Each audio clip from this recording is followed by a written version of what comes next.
perwakilan dari SMA Pekalongan izin untuk bertanya mengenai ketentuannya ini. Sebelumnya izinkan saya memperkenalkan diri, nama saya Hidin Syari dari 10 Kartini 6. Dan saya Isyana bin Asar dari 10 Kartini 5. Nanti yang lain yang bisa baca namanya apa? Oh iya. Saya Felicia Cinta dari 10 Kartini 6 Semansa.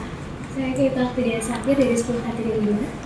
Saya Asan Yusudis dari 10. Saya dari 10 Kartini 5. Saya Navalna Prabumardika dari 10 Kartini 6. Saya Aini Afaida Asmi dari 10 Kartini 6 SMA Negeri 1 Pekalongan. Sama-sama perkenalkan diri. Perkenalkan diri saya, nama Susanto Sudisono. Di sini saya bukan sebagai pengurus, tapi saya umumnya sebagai umat biasa, tapi yang sedikit mengetahui masalah sejarah keindonesiaan. Saya mulai dulu dari masalah sejarah keindonesiaan. Keindonesiaan sejak pertama itu diperkirakan didirikan antara tahun 1650 sampai tahun 1700, antara sekitar tahun itu, karena kita sejarah yang lalunya kita cari tahu agak sulit juga. Nah, kebetulan juga ada dari Shanghai Press Singapura itu ada perjalanan satu orang dari Tiongkok yang datang ke Jakarta, waktu itu namanya Batavia. Dia sebagai petualang dari Jakarta, dia mau ke Semarang, kebetulan dia mampir di Pekalongan. Itu pada tahun perjalanan dia sebagai petualang 1782 sampai 1793. Pada waktu dia berjalan ke Pekalongan, dia melihat di sini sudah ada bangunan rendang. Berarti kan itu kirakan antara tahun 1650 sampai 1700 itu ada tempat ibadah. Nah, bangunan tempat ibadah itu tadinya pada waktu tahun 1600-an banyak pedagang-pedagang yang dari negara-negara lain datang ke sini untuk berdagang. Dan di sini itu tadinya masih belum ada rumah-rumah. Nah, karena pedagang itu kapal besarnya tidak bisa masuk ke sini, ya berhentinya di yang sekarang namanya Kali Loji. Dulu namanya Kali Sambangan. Dulu di sana juga ada derek sebagai pusat transit. Karena pedagang itu bawa barang-barang di sini dijadikan suatu daerah tempat transit untuk para pedagang. Makin lama makin berkembang. Nah, para pedagang itu membangun rumah-rumah yang ada di daerah ini yang pada waktu itu dinamakan daerah karena banyak orang-orang dari suku Jawa dinamakan Pecinan. Di situ para pedagang itu ada membawa agama leluhur. Karena pada biasanya suku Jawa itu memuja leluhur. Jadi dia bawa ya entah abunya, entah apa yang dipuja, atau dia buat sebagai rupang dan sebagainya, itu untuk dipuja di sini. Ini merupakan satu tempat ibadah kecil, ibadah perumahan mungkin. Makin lama karena banyak pedagang itu, karena di sini ada tempat untuk beribadah, dia menyatu di daerah sini untuk pada waktu tahun 1882 baru diadakan renovasi dari tempat ibadah kecil karena mungkin umatnya makin lama makin banyak, makin berkembang, terus dibuat satu tempat ibadah yang besar pada tahun 1882. Nah, dulunya pada waktu tahun 1950 atau tahun 1700 itu tempat ibadah namanya Kuan Inten, bukan Kuan Anjang. Nama Kuan Anjang itu dibuat sesudah adanya renovasi. Nah, arti nama dari Kuan Anjang karena itu pakai bahasa Mandarin, bahasa Hokkien, artinya mustika keselamatan. Tujuannya dengan nama mustika keselamatan sebagai tempat untuk menyelamatkan atau melindungi masyarakat Pekalongan. Jadi mustika yang namanya Kuan Anjang itu sebagai mustika keselamatan, dengan tujuannya supaya bisa menyelamatkan masyarakat Pekalongan. Itu sejarah dari Kelenteng Kuan Anjang. Dari sejak tahun 1882 itu belum pernah kita adakan renovasi lagi. Cuman hanya perbaikan saja, tapi renovasi belum. Jadi bangunannya masih asli dari tahun 1882.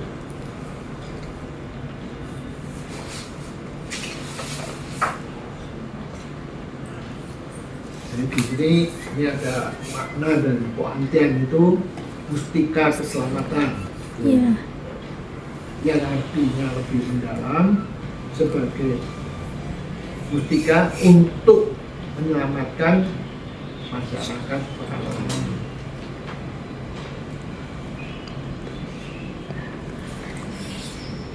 Permisi Pak, izin bertanya berkaitan dengan tadi diadakannya renovasi pada Kelenteng Kuan Anjang ini, apakah ada ciri khas arsitektur Tionghoa yang dipertahankan seperti ornamen naga, lampion atau Masih asli tertentu? Masih asli semua.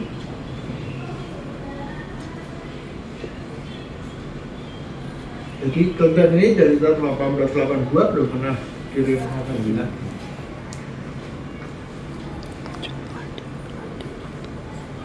Kalau untuk pembagian ruang dalam kelenteng sama fungsi untuk masing-masing ruang tersebut? Jadi kita kelenteng itu ya tadinya kan merupakan satu tempat ibadah kecil, terus dibangun menjadi tempat ibadah besar. Hanya satu ruangan sana. Tapi karena umat juga makin berkembang ya, makin banyak, dan juga ada pemujaan-pemujaan yang dibawa oleh masyarakat, sehingga ruangannya tidak cukup kita bangun yang seperti ini. Jadi nanti kan bisa ya, bisa kalau bisa jelaskan.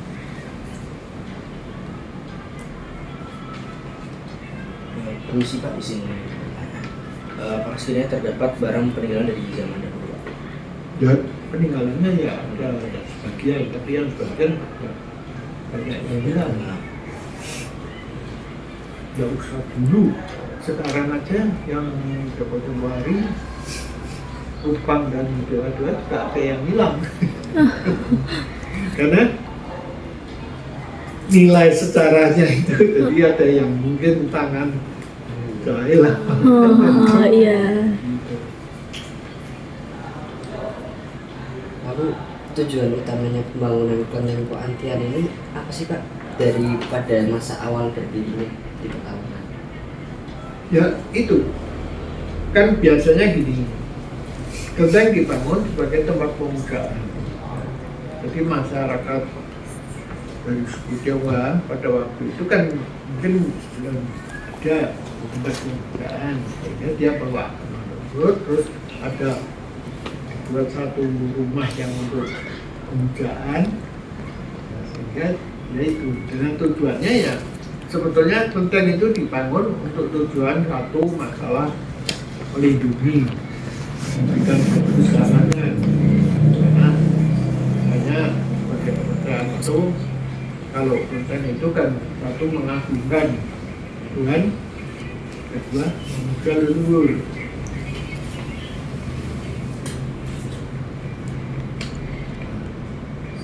Dibangun dengan tujuannya untuk memberikan perlindungan satu sisi, kedua untuk berkumpulnya masyarakat. Jadi masyarakat kan membutuhkan satu tempat untuk saling tukar pikir, baik dagang maupun lain-lainnya. Makanya di kelenteng sini ini bebas dari suku apa saja, agama apa saja bisa datang ke sini, tidak disuruh sembahyang. Iya. Jadi datang ke sini untuk partisipasi, lihat, ikut turut ada keramaian, ikut merayakan juga, tidak dipaksakan orang datang sini harus sembahyang. Dan kita juga tidak mengadakan kayak menarik umat, cari orang, mau dibujuk-bujuk supaya kita enggak. Mungkin kalau yang belum pernah masuk ke kelenteng dari sini itu agak takut, agak risih, karena dianggapnya kelenteng itu hanya untuk kaum Chinese. Itu seperti doktrin gitu loh Pak. Soalnya Padahal di sini sesudah kalian datang ke sini, ini bisa lihat. Di sini bebas. Pegawai sekretariat juga agamanya Islam. Ini Islam semua. iya. Penjaga kelenteng juga agamanya Islam, nanti boleh tanya. Jadi kita itu tidak memandang masalah suku dan agama, hanya itu kita tidak memandang. Semua ikut sini meramaikan. Bahkan mungkin nanti ini sudah lagi mungkin ada latihan taekwondo. Itu juga bukan orang-orang kelenteng, nanti bisa boleh tanya. Ya dari Muhammadiyah ada, dari apa tidak ada dulu ya. Karena ada semua nanti ada. Ini bibit ini dianggap sebagai pejinan buat orang-orang Chinese. Yang sebelah sana jalan Surabaya itu dulu namanya Kampung Arab. Itu dari suku Arab dikelompokkan ke sana. Di sebelah sana dari Makassar dan sebagainya orang Bugis ditaruh di Bugisan. Jadi itu politiknya Belanda. Sehingga suku-suku ini tidak bersatu karena dia takut kalau bersatu kan nyerang. Iya. Iya. Benar. Itu sejarahnya dulu. Permisi Pak, terkait tradisi dan ritual keagamaan yang rutin dilaksanakan di kelenteng Pak Andian itu bagaimana bentuknya Pak? Itu kalian bisa lihat nanti pada waktu Imlek. Kalau di dalam masalah ritual keagamaannya itu ada sendiri. Kalau untuk keramaian masyarakat juga ikut berbaur juga ada. Jadi kalau pada waktu Imlek itu sebelum Imlek, ya, 1 minggu sebelum Imlek itu kita membersihkan kelenteng, membersihkan lubang-lubang gua dan sebagainya. Itu semua dibersihkan, meja-meja semua bersihkan. Terus tanggal 1 Imlek kita merayakan tahun baru Imlek. Seminggu kemudian kita mengadakan sembahyang besar. Sembahyang sebagai ucapan terima kasih kepada Tuhan Yang Maha Kuasa. Nah, kenapa dinamakan sembahyang besar? Karena kita harus bersih diri. Baik bersih bukan hanya mandi saja, tapi kita minimal itu 3 hari sebelumnya kita berpantang makanan berjiwa vegetarian. Jadi puasa Nah, daging. tepat nanti tanggal 8 malam, tanggal 7 malam 8-nya itu adakan sembahyang tengah malam. Kita mengucapkan terima kasih dan mohon pengampunan atas kesalahan yang pernah kita lakukan. Itu juga kita minta perlindungan untuk tahun yang baru. Jadi kita mohon ampun, minta pengampunan di situ. Dan di situ juga harus berjanji, bukan doa minta ampun, tapi perbuatan yang telah kita lakukan itu jangan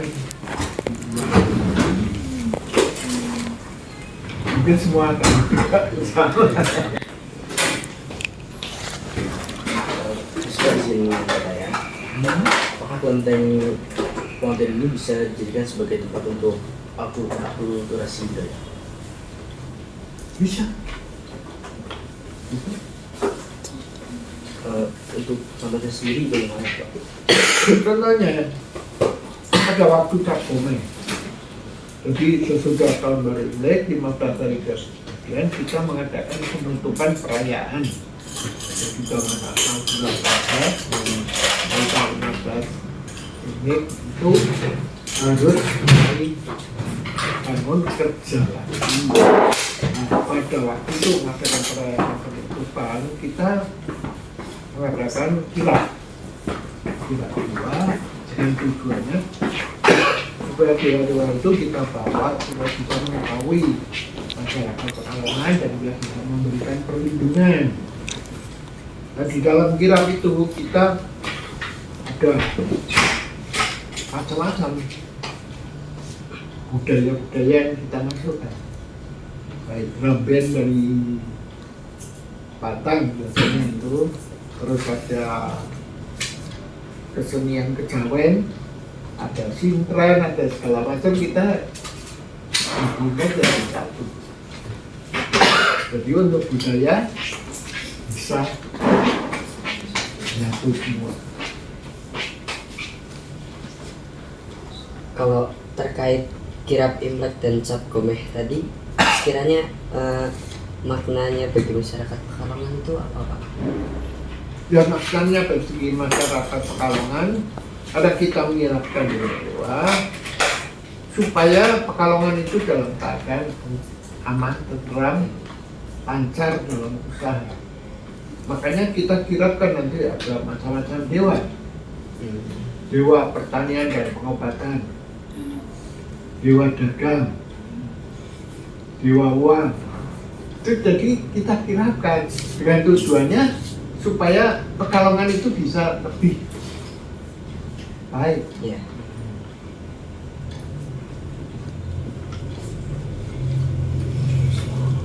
Nah ini Mbak boleh tanya agamanya apa Mbak? Ini agamanya Islam. Di sini juga tidak menghalangi dia mau sholat tetap bebas.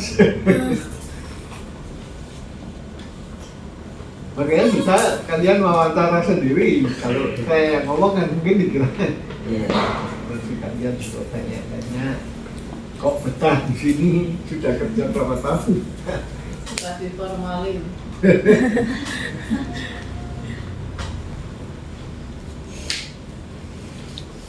Terus sekiranya gimana sih Pak peran kelenteng ini telah mempererat hubungan sosial lintas agama dan budaya di Pekalongan? Tidak masalah itu, kita juga mengikuti arus di mana agama-agama lain itu ada tradisi apa kita ikut. Karena kebetulan kan sekarang ada FKUB. Iya. Jadi contoh ya, pada waktu puasa itu kita juga bagi takjil.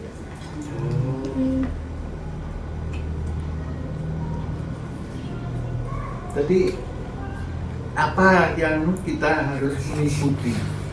Jangan kita itu, wah itu kita bukan lalu nggak ikut-ikut, itu salah. Kalau kita enggak, kita tetap ikut. Untuk kemarin kita juga kebetulan di sini ritual Imlek tanggal 15 bulan 7 Imlek kita mengadakan pembagian beras, kita bagikan beras untuk umum. Bagi beras untuk umum, terus kita berikan ke panti asuhan. Panti asuhan juga kita tidak panjang untuk panti asuhan. Wah, ini kita tetap kita kirim ke panti asuhan.